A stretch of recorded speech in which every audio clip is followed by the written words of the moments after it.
put this many hours into work. This is not good. People should not work this hard.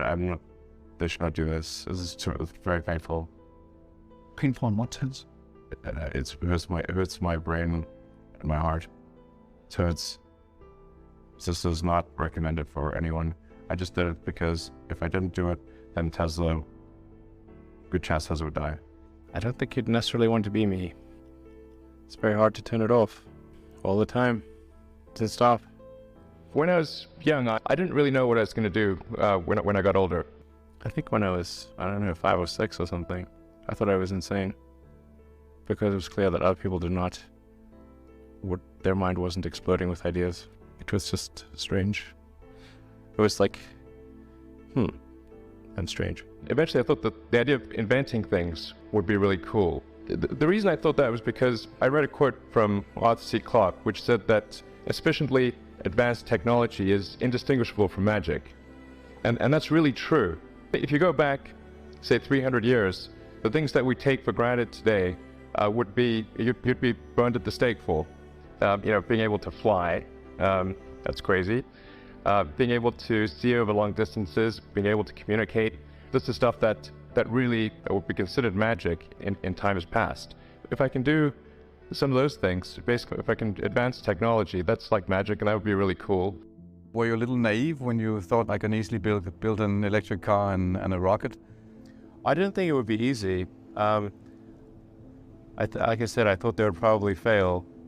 But creating a company is almost like having a child. So it's sort of like, how do you say your child should not have food?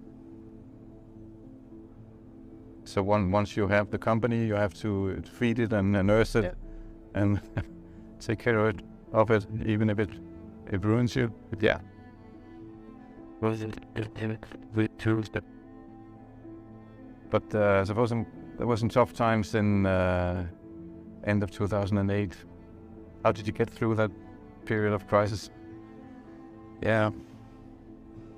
2000 and... Can we just break for a second? Sure, of course, yeah. You want to wait a little while? Yeah, sure hope it was worth it. Sure hope so. Sure hope it was worth it. One of the most difficult choices I ever faced in life was in 2008. I think I had maybe $30 million left, or $30 or $40 million left in 2008. I had two choices. I could put it all into one company, and then the other company would definitely die, or split it between the two companies. But if I split it between two companies, then both might die. And when you put your blood, sweat, and tears into creating something, or building something, it's like a child. And so it's like, which one am I going to let one starve to death? I couldn't bring myself to do it, so I split the party between it. Fortunately, thank goodness, they both came through. With Tesla, we're trying to make things that people love. How many things can you buy that you really love, that really give you joy? So rare, so rare. I wish there were more things. That's what we're trying to do, just make things that somebody loves. Yes, doing something useful for other people that I like doing. Generally, starting a business, I'd say number one is have a high pain threshold. That's it. There's a friend of mine who's got a good saying, which is that starting a company is like eating glass and staring into the abyss. That's generally what happens, because when you first start a company, there's lots of optimism and things are great. And then, so happiness at first is high. Then you encounter all sorts of issues, and happiness will steadily decline. And then you'll go through a whole world of hurt. And then eventually, if you succeed, and in most cases you will not succeed, and Tesla almost didn't succeed, they're very close to failure. Then if you succeed, then after a long time, you will finally get back to happiness.